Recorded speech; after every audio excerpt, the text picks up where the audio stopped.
All right. Well, we are really lucky today to be joined by Dr. Kristy Goodwin. I'm going to give you a little bit of background on Kristy because what you're going to find is that Kristy is going to be able to help all of us manage our life with our digital device. I'm going to give a little bit of background on Kristy before we get into this.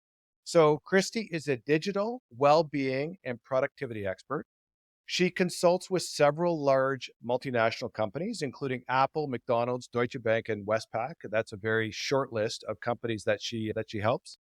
She is regularly called upon. If you look her up on YouTube, you will see a long list of media examples where Christy is being pulled in to give advice on how our digital lives are impacting our focus and well-being. Because especially post-COVID, our relationships with our digital devices has certainly ticked up a notch. If it wasn't bad already, it has probably ticked up at least 5 or 6 notches compared to what it was pre-COVID. It was probably bad pre-COVID.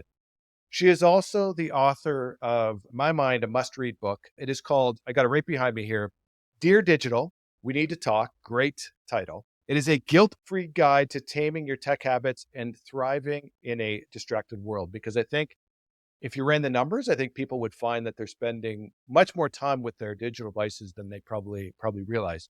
So, Christy, before we go too far here, we just have to kind of acknowledge the elephant in the room. And I'm not afraid to admit it that I'm probably in more help or in more need of help than anybody. So this podcast, this could basically be a one-on-one coaching session, frankly, because I'm in need of help of more than anybody. And if my wife was here beside me, she would probably wholeheartedly agree. Now, I could list off all of my issues, but that's going to burn through our whole podcast. So I'm not going to do that. I'm going to try and cut it down to like a couple of short list issues that I'm sure you hear on a regular basis. So I'm one of those people again that need to have real-time updates on emails and things like that. I think one of the tips in your book was try and turn off that email notification. And I tried it. And it lasted for about 20 minutes before I had to flip it back on. So that's really disappointing. I'm very disappointed in myself, self-discipline, but real-time email updates is one issue. I am definitely glued to my phone, and I hope there's no police officers that are listening, but do I check my phone when I'm driving with my son beside me who probably shouldn't be seeing that? The answer to that question is yes. Now, I do try and limit that to red lights only, but that's still not going to get me out of a $300 ticket if I'm ever caught up here in Toronto. Do I use my phone at night to watch TV? Again, the answer to that question is yes. I would definitely do that. And another thing that I really learned from your book is the importance of structure, things to do in the morning, things to do in the afternoon. Is my day in need of structure? It absolutely is in need of structure. So that's just a short list of my issues. Now, what really made me feel good reading your book was that I realized it's not all my fault. Now, maybe 50% of it is my fault. And I've got some issues with my self-discipline, but at least the other 50% is a couple of things. It is the science of the human body. There's certain things the way our body is designed are going to make us do or make us want to do certain things. That's the first issue. The other issue is that the people who actually design these digital devices are incredibly smart people who understand the psychology of the human body. You talk a lot in your book about the colors that they use to put on notifications. There's a number of very smart things that they do, which effectively prey on the weaknesses of the human body. So the good news is that after reading your book, I felt a little bit better because I realized that it wasn't all my fault. But maybe 50%, I'll go there. But the other 50% was probably, again, the folks that design these devices do it in such a way to certainly take advantage of some of the weaknesses in the body. So, Kristy, just to recap, thank you very much for joining us today. We really appreciate you taking the time. And maybe just to start with a little bit, give us some perspective on that. Let's just start with the science behind the human body and why we feel a need to do certain things. Excellent. And thank you for that introduction. And in full disclosure, I don't live in some sort of digital utopia where I have a handle on my tech habits all of the time. I often do when I'm delivering a keynote, I start with a digital diagnosis and I get people to stand up and I say, if you answer yes to any of these questions, I want you to sit down. And my first question is, do you experience something called nomophobia? It is the scientific term, and it's serious when researchers create a term for a condition. Nomophobia is the scientific term to describe the fear of not having your mobile phone in close proximity. It is suggested that most adults are no longer more than 1 meter proximity from their beloved digital appendage for around 90% of the day and night now. So much so, and the next question I ask people, that wipes out a lot of people. A lot of people have that fear, of not having their phone in close proximity. The next condition I asked is, have you ever experienced phantom vibration syndrome? That is that tingling feeling that your phone or your smartwatch might be vibrating, and yet it's nowhere near your physical body. The next one I ask is, anyone ever experienced email apnea? It is a condition that we have studied, and that is when people go into their inboxes, they literally hold their breath. They dump a whole lot of cortisol, Agreed. their pupils dilate, their heart rate accelerates, and we've all got that one client, that one colleague on our team, and we've just seen the sender of the email is enough to make you gasp and hold your breath. So a lot of us have had an email apnea. The next one I ask, and this is a little bit too much information in a conference, but it reveals a lot about your teammates. I ask, is anyone in the room a toilet tweeter? And a toilet tweeter is a name that we created to devise a very real, very popular phenomenon that suggests that a vast majority of adults are using their devices in the bathroom. And can I tell you, at most conferences, there are very rarely, if any, people left standing at the end of that. Most of us have these unhealthy digital dependencies. Another thing I often get people to do is to ascertain just how impacted they are, because I often say a lot of the impacts of our digital habits and behaviors are invisible and incremental. I think many of us are unaware, perhaps we elect to be oblivious to the profound impacts that technology is having. Technology, I often say, has got its tentacles into every part of our lives, professionally and personally. And we are only just beginning to recognize the pervasive and detrimental impact that it has on our physical health and mental well-being. So another thing I often get people to do is to visually inspect their two pinky fingers on the side. And depending on how good people's eyesight are, their fingers are either really close or far away. And I ask them to observe any noticeable differences on the side of both of their pinky fingers. Now, on the dominant hand of most people, I ask them to run their other index finger along the side of the pinky finger on their dominant hand. And when I do this, in the audience, there are usually some perturbed looks, some worried glances, sometimes people grabbing at their chest. What people often find is that there is a scallop, an indent, a callus, a small ridge or dent. What is that? Well, that is where most people cradle their mobile phone. And I use this as a really concrete, non-scientific, experiment, but to illustrate the really profound but often invisible ways that technology is impacting us. And as you said, I often say we have ancient Paleolithic brains. I'm a neuroscientist, so I'm fascinated with how our brains have been designed, and I call our brain our HOS, our human operating system. Unfortunately, as humans, we cannot outperform, we cannot ignore our human operating system. Our brains and bodies have been neurobiologically designed, for a scientific or computer word, they've been programmed to operate in a certain way. We, however, have ancient Paleolithic brains that have not evolved to cope with the digitally demanding world we now find ourselves in. For example, we know we have brains that were neurobiologically designed to forage, hunt, and get information. I don't know, Scott, do you remember a time, this will age us both, when we used to go to the library and borrow a book or get an encyclopedia? When we used to, firstly, use Absolutely. a phone that looked like this.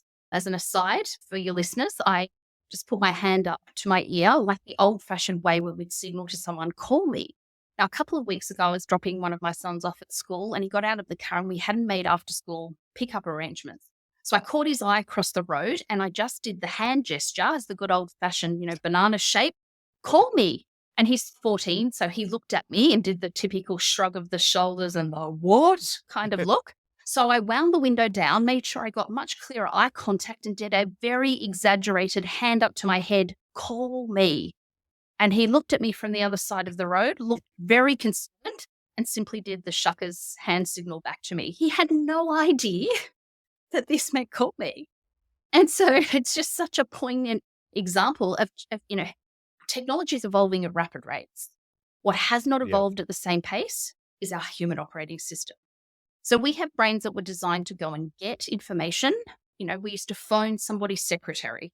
We used to borrow a book. We used to go and get information.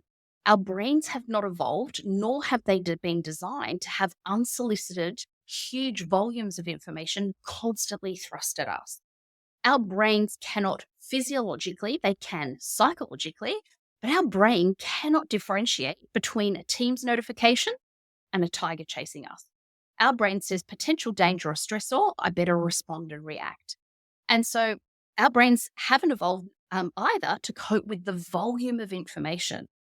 It is estimated that the average adult today processes a whopping 74 gigabytes worth of information professionally and personally every single day. That is Wow. more than our ancestors consumed in an entire lifetime. And let me pull my trusty here. Our brain, inside our brain, we have something called the hippocampus. And our brain's hippocampus is basically the brain's hard drive. It's the memory center. Our hippocampus have not got any larger to accommodate this extra information. And so this is why, I don't know if you found the same thing, Scott, in recent years, I found myself becoming more forgetful. It's harder to retain facts, details, names, birth dates. Now, many people, females are often blaming perimenopause or menopause, and men are simply blaming old age. Neither of those things. It is a condition that has been studied. It's called digital dementia, and I am suggesting that it is because of a phenomenon called infobesity. We are just processing more and more information professionally and personally every single day. And our brain hasn't evolved to cope with that.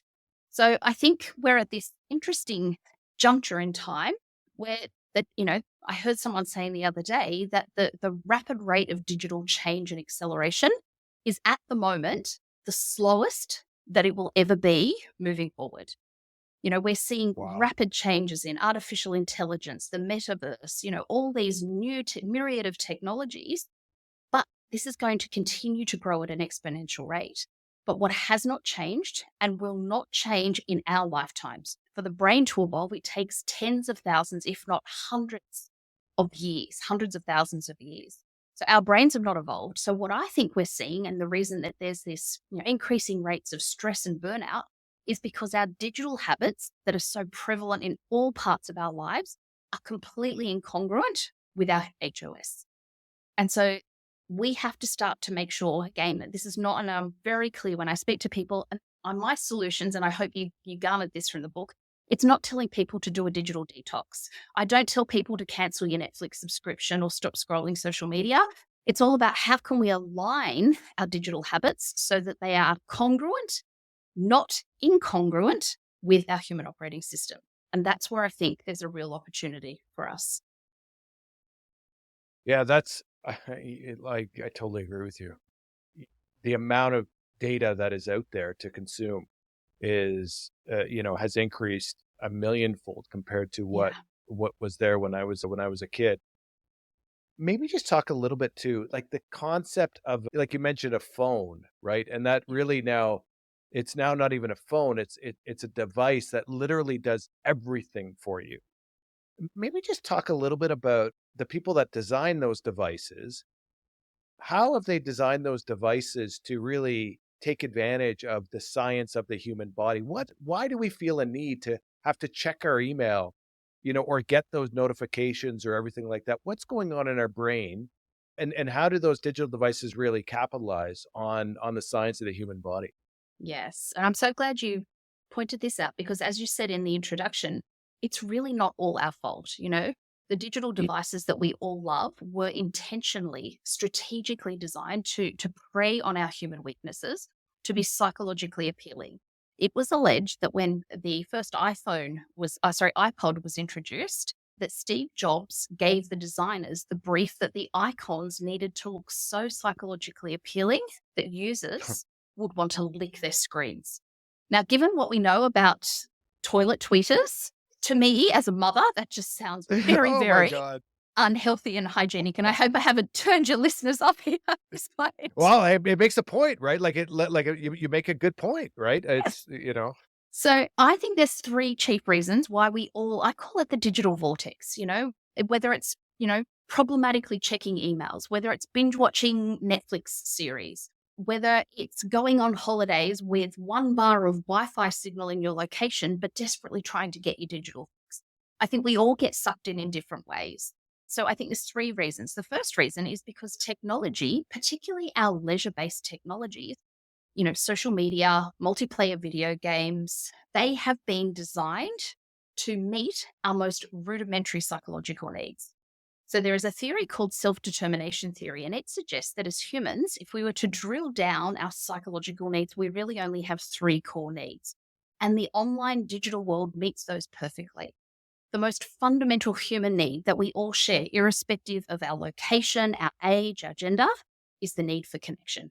We are hardwired as humans for relational connection. We are designed to be part of a group, to fit in. And so this is why social media, multiplayer video games, emails, Teams chats, WhatsApp groups prey on that need to connect and feel like we belong.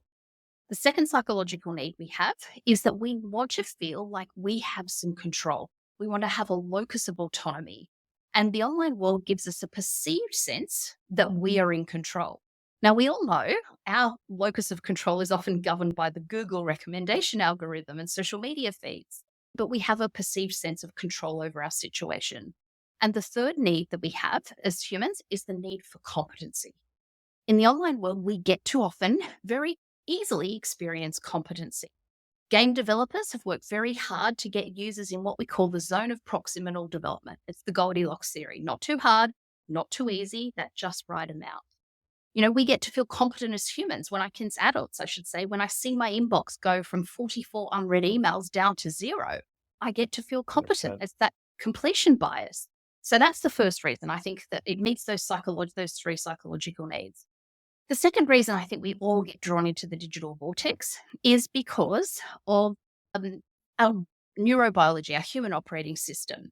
So we know, for example, that when we're doing something pleasurable in life, be that eating ice cream, scrolling social media, watching funny TikTok clips, whatever we do that we derive pleasure from, our brain secretes dopamine. Now, dopamine is often called the pleasure or the motivation neurotransmitter. Now, one of our constraints as humans is that when our brain is getting flooded with dopamine, the part of our brain that would ordinarily help us manage our impulses, it's the self-regulation center of our brain. It's referred to as the prefrontal cortex. I often say our prefrontal cortex is like the CEO of the brain. It's the air traffic control system. And one of its most rudimentary jobs is that impulse control. However, when we're getting hits of dopamine floods our prefrontal cortex and switches it off. And so this is why we've got, I call them screenagers, teenagers who can't stop gaming. This is why we continue to watch watch the Netflix series. This is why we feel compelled to keep checking our emails, because we're getting flooded with dopamine. And so I often think that this is what's driving our behavior. So there's a whole host of other neurobiological changes. Sometimes we get hits of testosterone and adrenaline when we're gaming. So there are biological or neurobiological changes happening in our brain and body.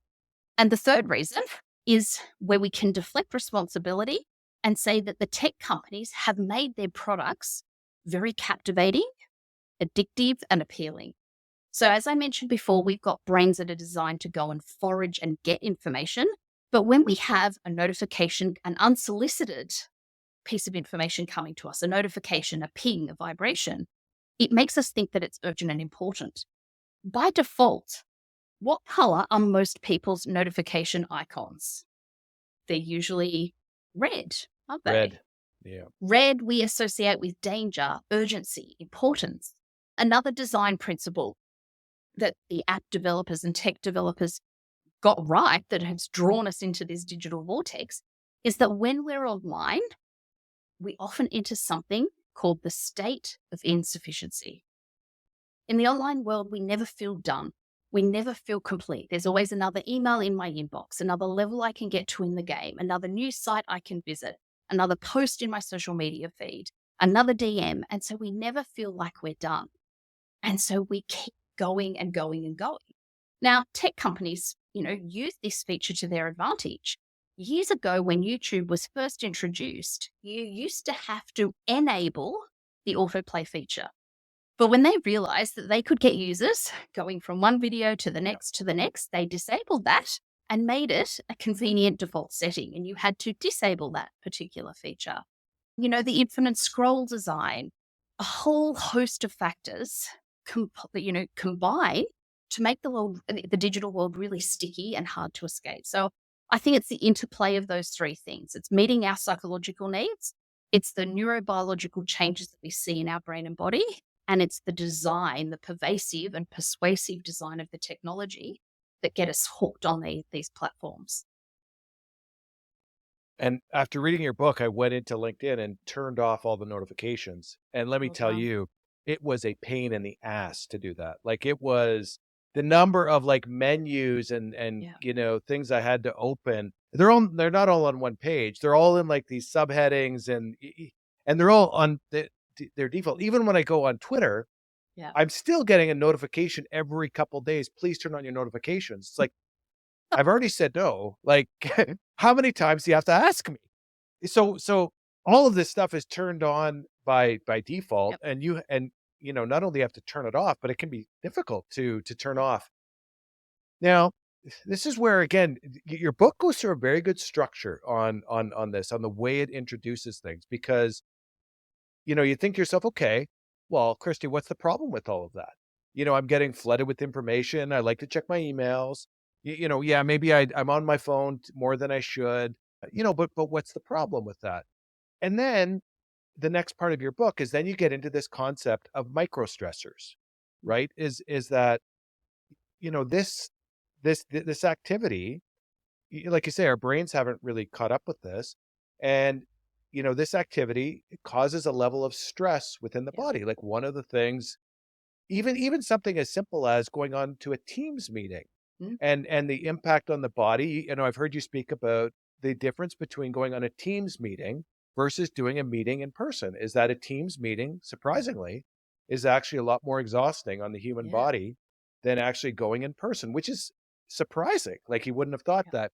But maybe just talk a little bit about this concept of micro stressors, because Yeah. again, once we understand the impact on the body, then the next step is to understand how you deal with that. And you Right. get into these biological buffers, right? It's very structured and saying, look, this is what's happening to the body. And then you get into next, okay, how we're going to deal with that. So maybe as a starting point then is get into, okay, what's the impact on the human body as a result of all this stuff that's coming at us? Yes. And the World Health Organization has suggested that the next global epidemic we will see is stress. We are seeing across Wow. countries, across genders, a very steep increase in reported rates of stress. And we know, in its simplest definition, burnout is described as unresolved chronic workplace stress.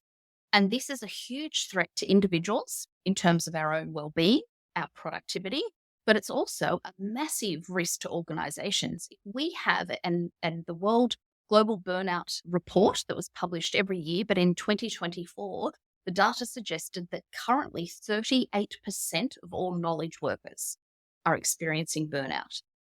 The Gallup, I just want to ask you and I just want to ask you a question there, because place, that's one of the things that's one of the things I never really understood, is that you think about our lives today. To some degree, our life now is so much easier than it yeah, was 30 years ago, right? There's so much more information. There's so many more things. Like you think about emails and we can do our job so much faster now yeah, and so much more effectively now than let's say we could 35 years ago. How is it possible that people are more stressed out today than what they were 35 years ago? I could understand that the economy maybe goes in cycles, where there's going to be recessions where people lose their jobs, which would be really stressful. Obviously, COVID was different, yeah, especially if you had loved ones who were being impacted by the disease. So you'd expect maybe in COVID things.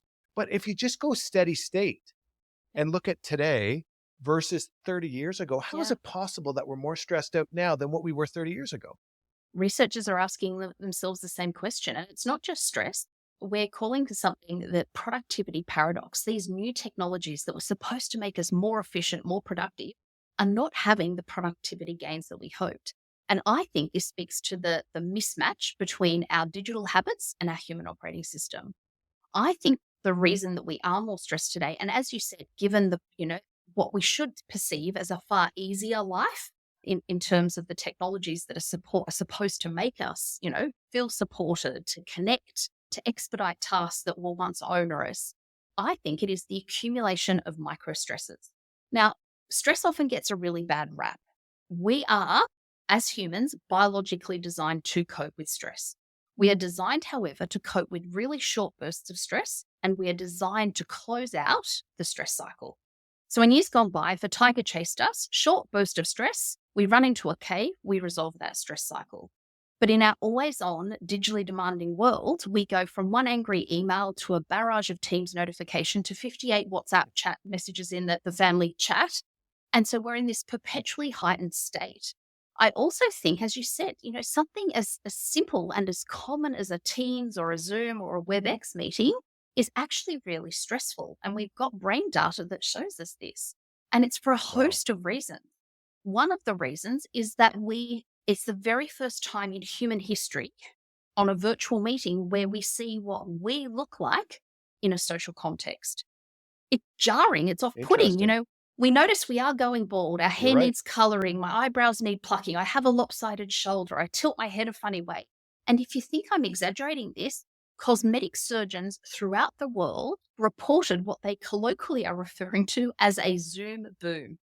During the pandemic, when we were all thrust into virtual meetings, people were asking for facial cosmetic procedures because they started to notice what they look like. It's called impression management or the video preservation effect. It would be like You're to walking.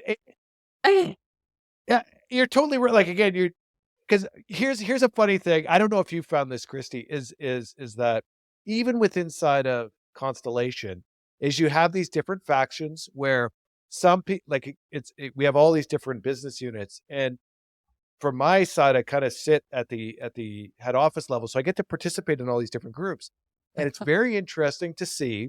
I participate in a lot of these different virtual meetings. It's very interesting to see those groups that tend to turn on their camera Mm, and those that don't turn on their camera. It's almost like a whole separate um phenomenon yeah, or culture on whether you turn on your camera or not and what are the reasons. So yeah. I agree. I Yeah. agree wholeheartedly in what you're saying. And I don't have the picture on me, but you can look up the meme online. There is a brilliant meme saying, and it's a very unflattering photo of Matthew McConaughey on a virtual meeting with a sort of scrunched up face, not looking as handsome as he usually does. And the caption says something along the lines of, if this is what Matthew McConaughey looks like on Zoom, what hope do the rest of us have?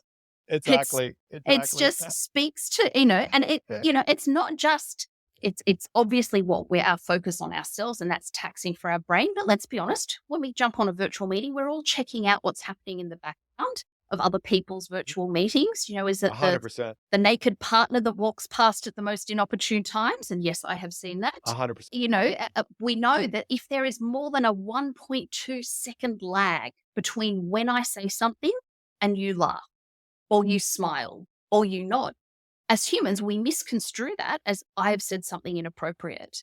But if you've got dodgy internet, an unreliable connection, that happens all of the time. The fact that by default, unless we're in a boardroom, most of us are sitting on virtual meetings on our laptop or our desktop computers, which means we are usually You have a sitting great around. and you have a great story in your book, Christy, about Oh, you delivering a keynote with your kids all around you. That was a great story. I got to tell you right now, thank it almost you. makes me wonder what you're doing right now. Well, my children are at school today because we're not Oh, dealing with there you COVID, go. thankfully. But I'll say to your listeners, to entice them to read the book, let's just say I had can I swear? Like, Absolutely. it was a situation. It involved a toddler, a virtual presentation on the kitchen table, and 3 young boys. What could go wrong? All I'm going to say is it I don't turned know how you into did a it. shit show. I don't know how you did. I don't know how you did it, Christy. I literally I was thinking there, I was thinking if that was me, I would have been, "Here's your refund, turn off the camera," and that would have been the end. I come you and again, Thank yes, you have to read the book to learn that story. thank you. That clearly shows your skill set in if you can deliver a keynote in that environment, Christy, you can High do it in stakes. any environment. Thank you. I think Thank exactly. thank you. And thankfully, he timed it so it was towards the end of the presentation. So that's all I will say. But I rang my husband after the event and was hyperventilating. Exactly. And he's like, "What's happened?" And I just couldn't. I said, "It is literally a shit show here today." And he said, "But you're Yeah. homeschooling 3 boys. You say that most days." And I'm like, "No, no, Exactly. no. Today is really," and I explained it.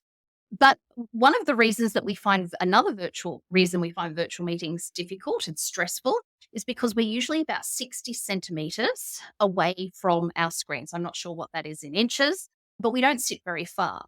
Now, normally, if someone's in our 60 centimeter circumference, it is usually for cuddling, comforting, lovemaking, wrestling, tackling, a very intimate experience. And all of a sudden, we've got a colleague, Mhm. a prospective client, let alone if there's only one person on your call and you've got a large monitor and their head is appearing as a giant sized image.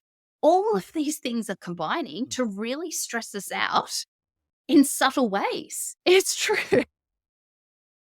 I agree with So you. I agree. yeah, I it's can't disagree all with of you. Yeah. these. Yeah, it's the barrage of notifications. It's going from back to back virtual meetings. All of these little micro stresses. Working for long stretches without a break. One of our biological constraints as humans is that the part of our brain, that prefrontal cortex that I mentioned before, the CEO of the brain, our prefrontal cortex only has a 4 to 6 hour battery life per day. Now, some people weaponize this information and misrepresent it because I get angry emails from their HR departments because people say, look, I've heard a lot of companies contemplating trialing a 4-day work week. But this lady called Kristy spoke and she said I should only have a 4-hour workday. Now, I'm not saying that. What I'm saying, please get this right. I hope this part of the recording isn't edited. To do our, mentally taxing, demanding work that we have to do as knowledge workers, we only really have a 4 to 6 hour battery life per day. Now, there are some less taxing, more administrative, easier tasks that we have to perform in our roles, but we are not designed to be constantly pumping out 14, 16-hour days. That is working against our HOS. So it's all of these little micro stresses that are accumulating that are elevating our stress.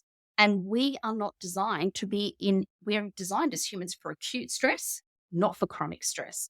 And I think this is why we have seen those rates of stress and burnout keep growing despite the technological advances that we're seeing today. Look, it makes perfect sense. Because again, I go back to, 30 years ago, what has changed? Well, Mm, certainly one thing that has changed drastically is everything you just said. yeah. So to recap, what we're saying is that look, these technological devices, even though they might not physically impact you the way, like a physical injury would, it's almost worse than that. It's if you're not careful, they're increasing your stress without you might not even Yeah. realizing it. And again, the way you describe it in the book is a cool way in saying they're micro stressors. And Yeah. I guess the way I would think about that is you pick one of them and say, well, that's not too bad. Pick another one and Exactly. say that one's too bad. But when you add up 1,000 of them, Yep. that is when there's gonna be a big problem. Yeah. And that's if and I don't wanna put words in your mouth, but I think that's kinda what you're saying is Absolutely. if we were to look at reasons for the stress levels so high, our relationship with our digital device and how we're using it and is certainly a factor in that stress level going up. Is that fair? Yeah. Absolutely. I think you alluded to it before. The second part of why we're more stressed is because we have eroded, I might even say annihilated, the biological buffers that were once naturally baked in our days as humans that used to bring us back to a stress baseline. So, on one side, we've got these tiny little micro stresses, as you said, that are accumulating and stacking on top of each other and leaving us in this heightened state. But now we have also developed some habits and behaviors that mean we never come back down to a baseline. So we are stuck in this chronic cycle of elevated stress. So our biological buffers are things like sunlight, sleep, movement. We are far more sedentary as humans than we have ever been, often because of our digital habits. Even the way that we breathe. As humans, one of our most basic biological functions is that while we are awake, we are designed to sigh every 5 minutes. It's a natural mechanism to regulate our oxygen and carbon dioxide levels. Now, if you've got children or teenagers, I'm not talking about the very obvious hand on the hip and very, exasperated sigh Yeah. accompanied by the rolling eyes. And As humans, we should sigh every 5 minutes while we're awake to regulate our stress response. We do it, we're unaware that we're doing it. It's 2 inhalations through our nose and an exhalation through our mouth. Research, however, tells us that when our eyes converge, as they do when we're on our phones, our laptops, our desktops, our tablets, that convergence in our eyes triggers the stress response and means that we don't sigh. So we are in this heightened stress state because we are not breathing the way that we are biologically designed as humans. So again, we're not moving. And when we used to move, we used to create brain derived nootropic factors, BDNFs, fancy word for neurochemicals that were like bubble bath for our brain. They made us feel good. We used to make opioids and neurochemicals, dopamine and serotonin that make us feel good that would help us buffer the stress. But we don't have that as much anymore. Our sleep has been radically altered and shaped by our digital devices. And if we're not getting good quality of our stress levels increase incrementally. So I think it's the accumulation of both of these things. They're these tiny little micro stresses, but we're not having those buffers that we once had that brought us back to a stress baseline. So I think we're almost stuck in this chronic stress cycle that so many are in today. So let's roll the clock back 30 years. We think about what we just talked about, the micro stressors, which we maybe didn't have 30 years ago. Yep. But what we did have 30 years ago, like you're saying, is probably better sleep. Yep. We were forced to go outside more because for the most part, who worked from home 30 or 40 years ago, probably very few people. Yep. If you have to go outside, if you can't work from home, you're going to be walking a lot more.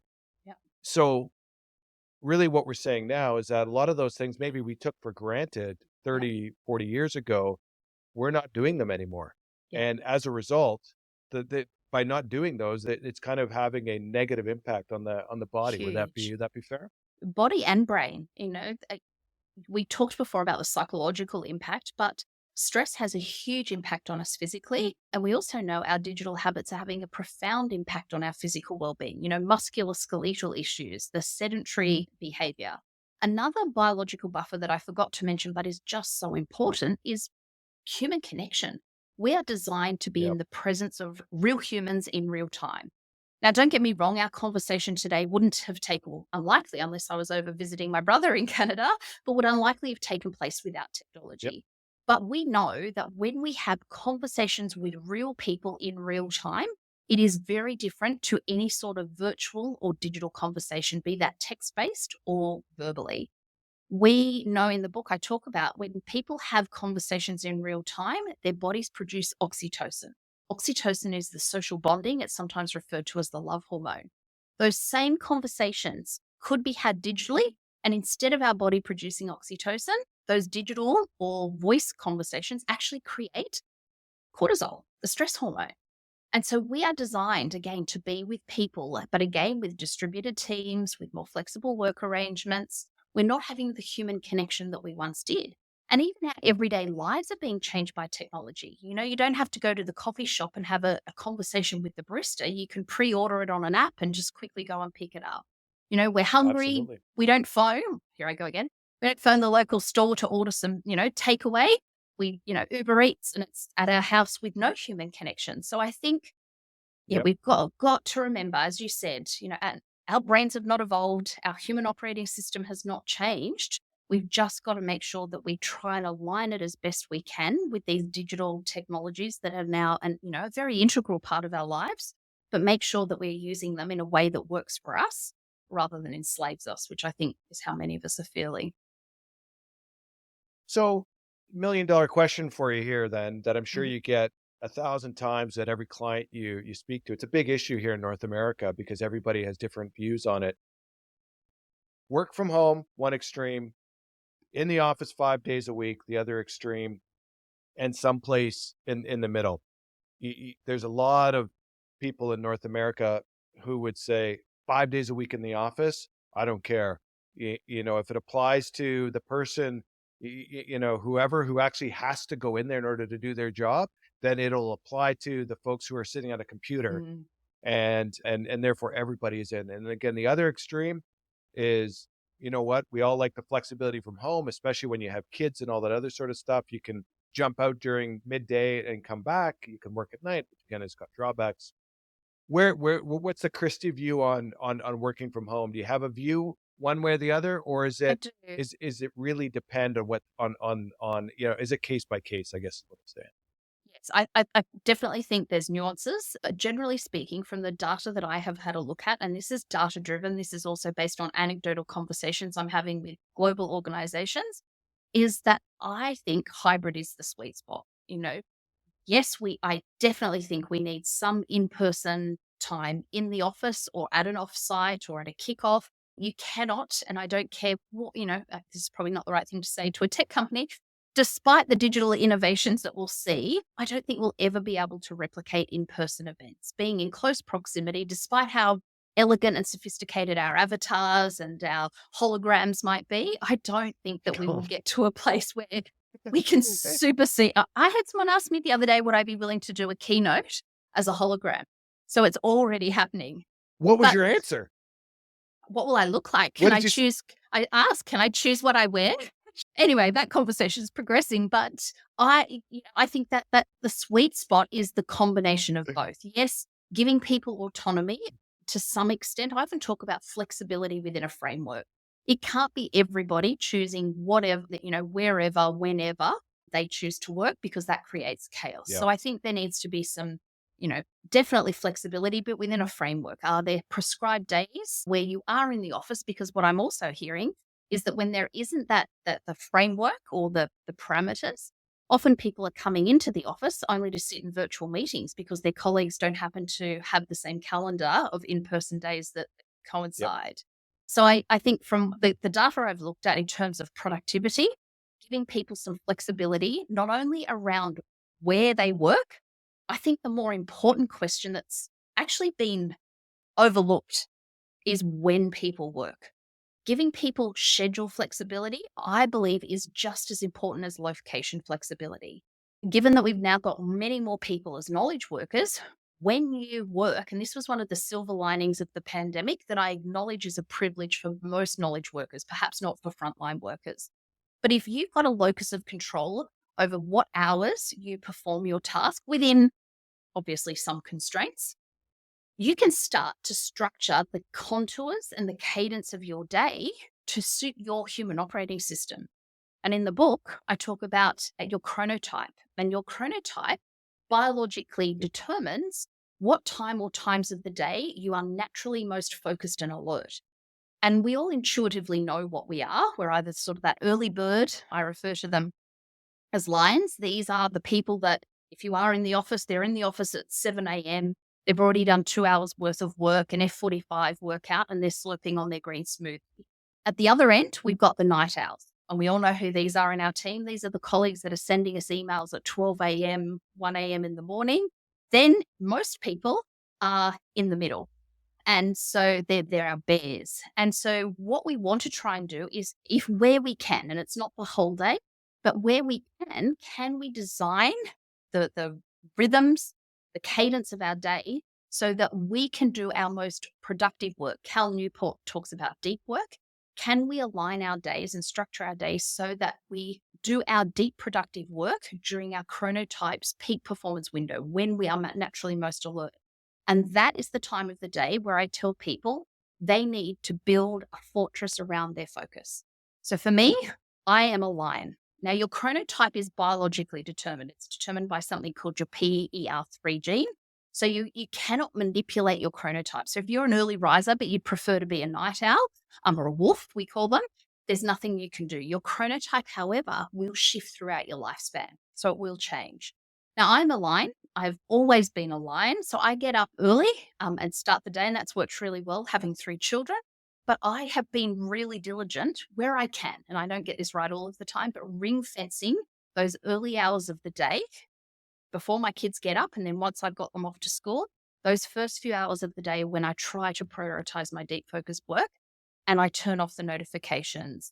I have some strategies in place so I can make the most of that focus time. And I think there's too much focus around where people are working rather than when.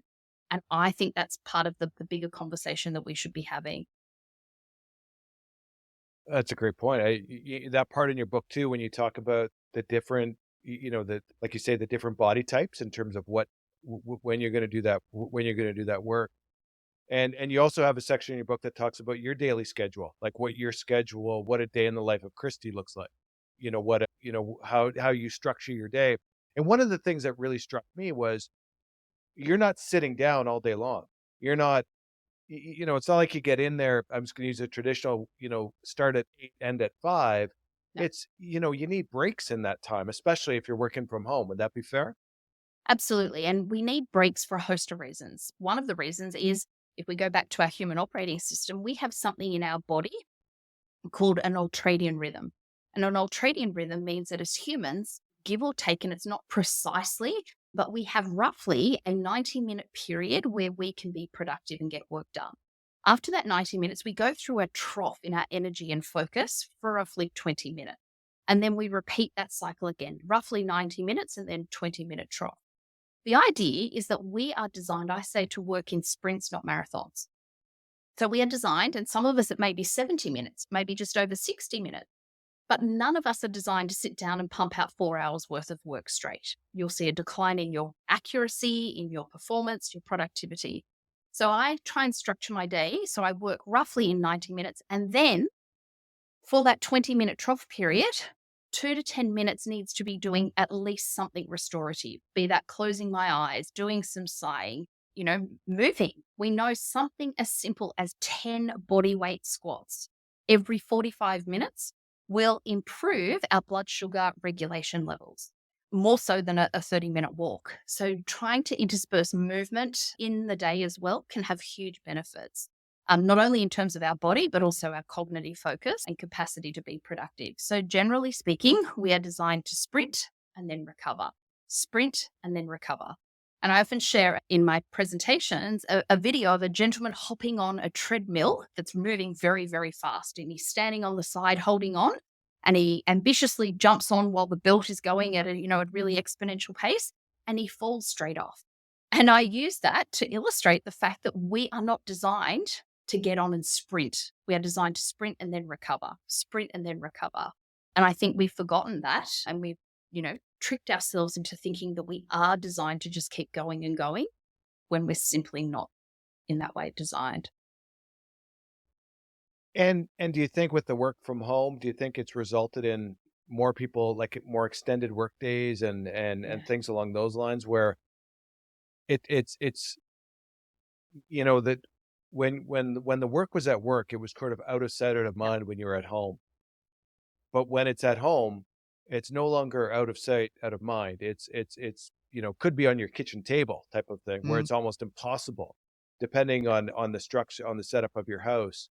How do you kind of break that where you where yeah. you where you try and get that, whether it's 6 o'clock or whenever your cutoff time is and really try and cut it off and close the door, lock it or whatever, and not go in there until the morning. Is there a trick to doing that? Yeah, so you're exactly right. Microsoft data suggested that 28% of knowledge workers are now working between 10 and 11 p.m. at night. And this was not self reporting, this was actual usage data.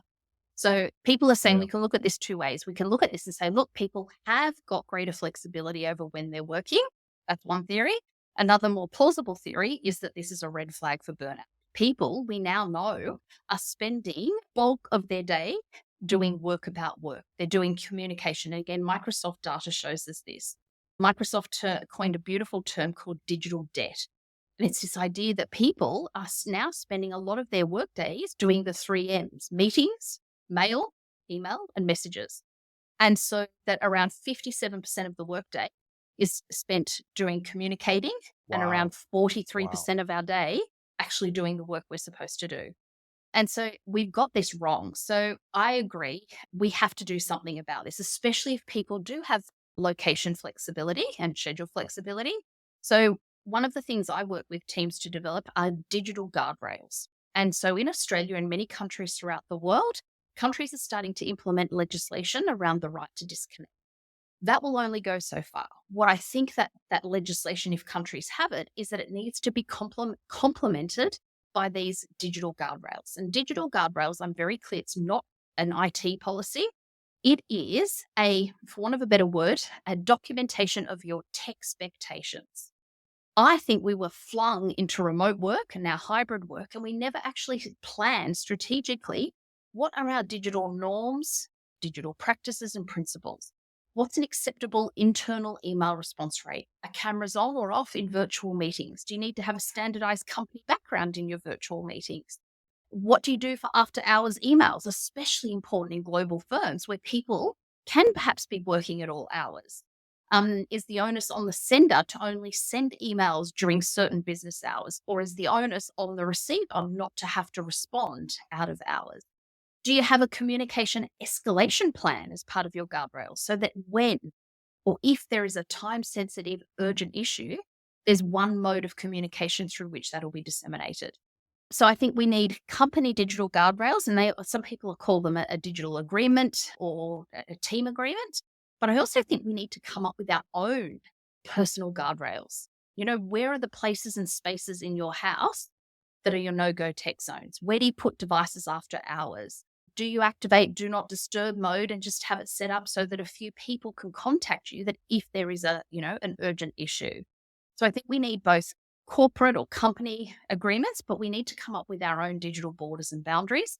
And if I'm honest, I think a lot of people have very porous digital borders and boundaries. I agree with you.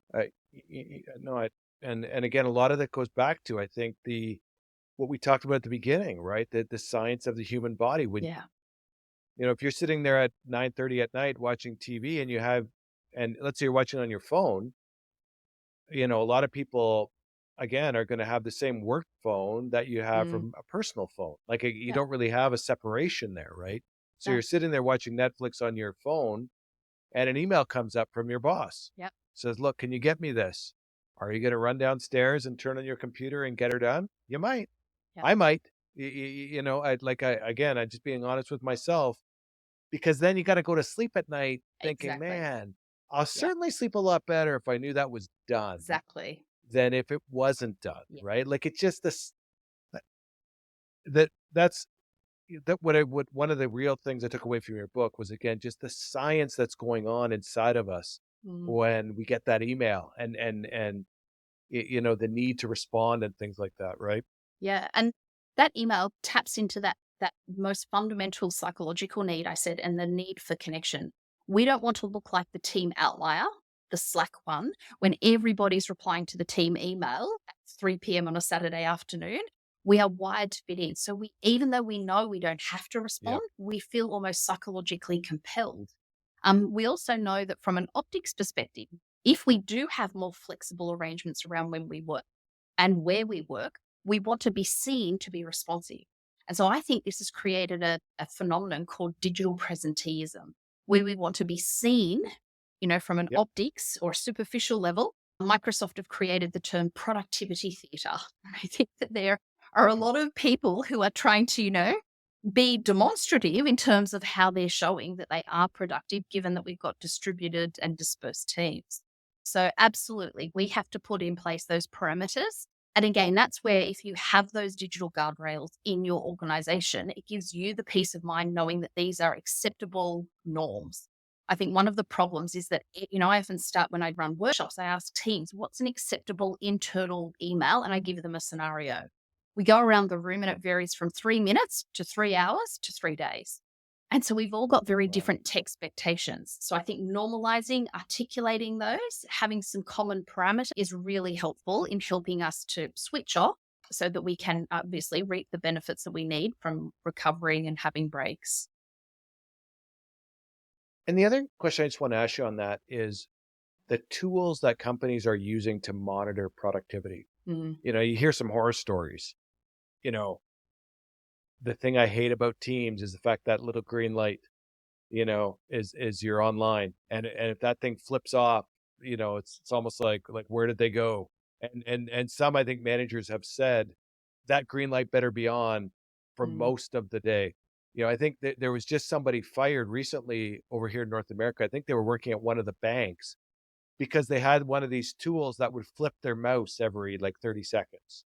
because they knew that the bank was monitoring like Mm, keystrokes and yeah. mouse movements and all this, which again starts to get a little bit creepy, right? In terms of, like who's watching me, or Yeah. you know what I mean? Or who's watching me through this camera? Mm, Because that's certainly not a working environment that I would want to be part no. of. There has to be an element of trust. But on the flip side, you want to make sure people are doing stuff at home. You can't just go, as one, I heard one person say when they were coming back to work, it was actually a CEO that said, trying to get everybody back to work. He said, the pajama party is over. Like, come on, like we're working from home now. Even if we are in our pajamas, which we might be, it doesn't mean we're less productive. Just give me the Christie perspective Yeah. on, is there a best practice to monitor productivity? Yeah, like you, Scott, I'm not a fan of any sort of vigilance software. I think, as you alluded to, completely erodes psychological safety, diminishes any trust that may have been available. And I actually think it's a hangover of an industrialized model of productivity. We used to measure, used to Bundy on and Bundy off. When you started your shift and ended your shift, Yeah. you'd clock on and clock Yep. off. And I think we are still equating productivity to the number of hours worked. How many hours is your green light on Teams? To me, that's a very tangible, quantitative measure of how productive you are. That's not, it's such a redundant concept as knowledge workers where we should be focusing on output, not hours. So, how can I monitor if my team are being effective? It's the delivery on outcomes, it's the delivery of the finished products that they should be creating, the concepts they are deriving. And this is where I think we have got bogged down in a very outdated industrialized model of productivity. And this is why people are still working, really long hours. This is why stress is at chronic levels, is because people almost feel guilty for taking a break because they're still trapped in that I have to be productive by clocking, 10 hours of work today. I often say to people, where were you and what were you doing when you came up with your last fabulous idea, where you solved a complex problem, where generated an idea that was really clever and innovative? Never. When I've asked thousands, tens of thousands of people this question, I have never ever had anyone say to me in my inbox in an Excel spreadsheet. Most people say to me in the shower, when I was going for a walk, when I was on holidays, back in the good old fashioned days when I used to be on a plane with no Wi Fi. We know that when we want to generate ideas or solve complex problems, we need time to enter what neuroscientists call the default mode network. It's a fancy word for daydreaming. Yeah, we need that mental white space, but we often now still misconstrue that to be productive and to generate ideas, I need to be always on. That's not what high performers do, and that's not what we need. We need to make sure we've got white space, that there is time for thinking. But we struggle with this. A study was done, and I share this in the book, where they put adults in a room and said, we want you just to sit there and be bored for 15 minutes. Now, as a mum to three sons who still come into my bathroom, I would love to be in a room by myself for 15 minutes. 15 minutes of solitude sounds like utopia. In this study, they had to prematurely end it because the adult participants could not handle being bored for 15 minutes. They couldn't have their phones, they didn't have any devices or magazines. The researchers were shocked. They couldn't understand why the adults were so psychologically distressed by being bored for 15 minutes. They went back to their ethics committee and got approval to do a second iteration of the study. And in iteration two, participants were given the option of administering a moderate to severe electric shock in lieu of being bored. 67% of males, 24% of females gave themselves an electric shock in lieu of being bored. I That's won't reveal crazy. the gender. There was one data outlier who gave themselves 108 electric shocks during that 15-minute period. As humans, as you said, we've lost the art of being bored, of being idle, because we have become conditioned to picking up our phones, to placating ourselves when we're dealing with uncomfortable emotions, anger, frustration, boredom, disappointment. We self-soothe with our screens. And so I think we have to really reconceptualize recovery. We have to reconceptualize being idle, because this is absolutely critical for performance and for ideation. You mentioned showers, Christy. The cold shower is still one that I haven't. Give us a 2 cents. What is the benefit of a cold shower? Like, you talk a lot about that in your book, about I the benefit did. of a cold shower. I Is did. does it really make a big difference? Yes. So I believe technology has made us as humans very comfortable with being comfortable. Yep. Another fellow Australian author, Paul Taylor, has written a great book called Death by Comfort. And in Paul's book, he talks about a similar concept that I talk about in terms of how we today very rarely as humans experience physical stress. We're hot, we turn on the air conditioner. We're cold, we flick on the heater. We're hungry, we order Uber Eats. We live in a world now of instant gratification, and we very rarely, unless we pursue it, experience physical stress.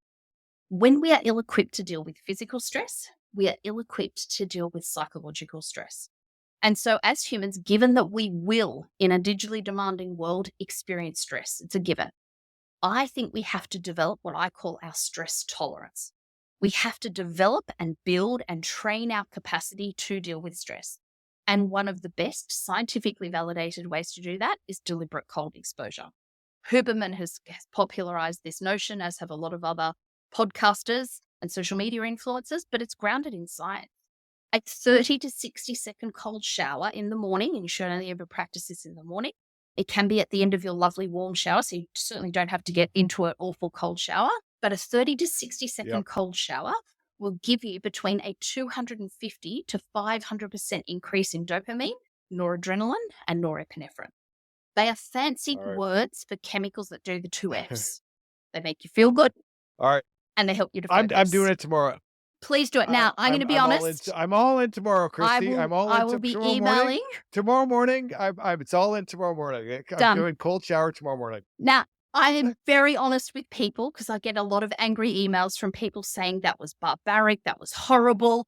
I said very bad words about you under my breath in the shower. Don't start with 30 seconds, start with 5. And the actual part in the Okay. shower is supposed to feel horrendous. It is not going to feel Okay. good. But those feel good hormones, those 2F hormones, will kick in afterwards. There is no known legal, plenty of illegal substitutes that'll get you that high. I'm not allowed to talk about those on Got a public podcast. You will, honestly, you will feel, as I said, focused and you'll feel good. So, and it's also conditioning our body to deal with that physical stress. Vigorous exercise. I Yeah. know some people, and if you do suffer from anxiety or any heart related issues, obviously check with your health professional or health provider that it's a safe practice for you to engage in. But maybe it's vigorous exercise. Maybe it's heat exposure. This is why saunas and other deliberate heat practices, infrared and traditional saunas, anything that we can do to physically stress the body means that we are developing our tolerance to hold stress. So that when we do experience stress, the angry email, the back-to-back virtual meetings, the bulging inbox, the barrage of Teams notifications, we are better equipped to deal with them. Well, your brother who lives in Canada, I'm sure he would see every winter, they do have something called the polar bear swim. He does. He Um, does one. He's that in that that Kelowna. Oh, okay, there you go. Yep, I wonder if it's as cold up in Kelowna as it is in Toronto. It's a big deal. I would January 1st, imagine.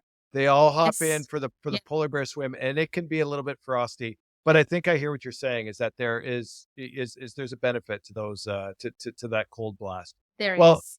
Kristy, I get the sense that your schedule is jammed. You consult with so many different companies, and I can imagine again your concept, your comments on stress and everything. Again, I totally agree with that. If people want to reach out, what's the best way to get a hold of you? And what's a typical engagement? Like what's the main if a company's coming to you, what's their leading question? Is it they just want to improve the healthy employees? Like where does it start when you're starting a new relationship with a company and trying to help them out? Yes. So please visit my website, drkristygoodwin.com, or email info@drkristygoodwin.com. My work varies, which I love. It can vary from delivering keynotes at conferences. It can be virtual presentations during one of the benefits of the pandemic, besides having the privilege of homeschooling my 3 sons for 2.5 years, was that we built a virtual studio. So I also have a professional studio and do virtual keynotes. I do the digital guardrails consultancy work. But a really exciting part of my work, and it was born out of the fact that companies were asking for this, is doing a team coaching work. I'm using I'll use with coaching clients wearable devices. So we use Whoops or Aura Rings. I use both because I've got clients using both, but using wearable devices, and we can track teams' biometric data and help them with science backed strategies, brain based protocols to optimize their performance and well Wow. being. And this came about because a lot of teams were saying, we want our team, we want to help them manage their stress, but they don't want to go and do another breathing or a yoga workshop. We are running all these well-being initiatives, but the needle isn't moving when we survey our people, asking them, how's your well-being? How's your stress? And so using wearable devices and coupling it with science-backed strategies is giving teams really concrete measures. I often say what measured gets managed. And so I 100%. work with 100%. teams to make data-driven decisions, because I think companies, especially ASX listed or listed companies, Fortune 500 companies, are really, really good at making organizational data-driven decisions. What if we took that thinking and that scientifically quantitative approach and took it to well-being? So using Whoop straps and Aura rings, we can track people's stress in real time. We can track their sleep. We can track their recovery. We can track their strain. So basically, we can ascertain when teams or individuals are powered up versus powered down. And this has been really exciting. It's forward-thinking companies that are investing in this, but again, means they're getting a really solid return on investment. It's not sort of throwing money at a workshop or a lunch and learn initiative and Absolutely. hoping that it works. It's targeted. So I work with groups of 10 and hope to power up their top performers so that they can share that information with their organizations as well. Well, and look, a lot of this stuff can be measured in terms of sick days, time off, Yes. and then if you take countries, I don't know what the healthcare requirements are in Australia. In Canada, it's a little bit different because the healthcare is paid for. But in the United States, for example, it's a different entire system Mm, where a lot of these healthcare costs are burdened by the companies themselves. yes. And again, like it is real data. You could translate that into again, like real savings to the bottom line over and above Mm, any productivity gains as well, yeah. right? There's a Yeah. lot of low Oh, hanging fruit there, I would and assume. I think there's a symbiotic relationship between performance or productivity and well-being. I think for years we had this notion Absolutely. that well-being Absolutely. was a nice to have. It was a warm and fluffy. It was, we almost viewed it in a condescending or a superfluous way. There is an ingrained relationship between them. And I often say to companies, when your people thrive, your business will thrive. And so we really have to, 100%. Deloitte talks about investing in human capital. We really need organizations. And again, I think there's a lot of superficial virtue signaling. People call it well-being washing. It's the one-off workshop or the audio recording you can listen to on that. We need sustainable habit change. And so that is where the consultancy and the group coaching can really make a tangible impact. Agreed. I agree. That is very forward thinking. And no. Well, Christy, thank you very much for Pleasure. joining us today. Thank you for We having me. really appreciate you taking the time. I love the conversation. I think Likewise. there's a lot to learn. We just barely touched on some of the stuff in the book. And I would encourage everybody, go in and read the book, go with your pen, and you're going to be taking notes because she's got a ton of really good ideas on how to, again, reduce those micro stressors, increase those biological buffers, which will hopefully reduce your overall stress level and make you happier overall, because that's really what the point of this is. So, but Christy, thank you very much for It's a taking the time. I pleasure. really Thank appreciate you it. for having me.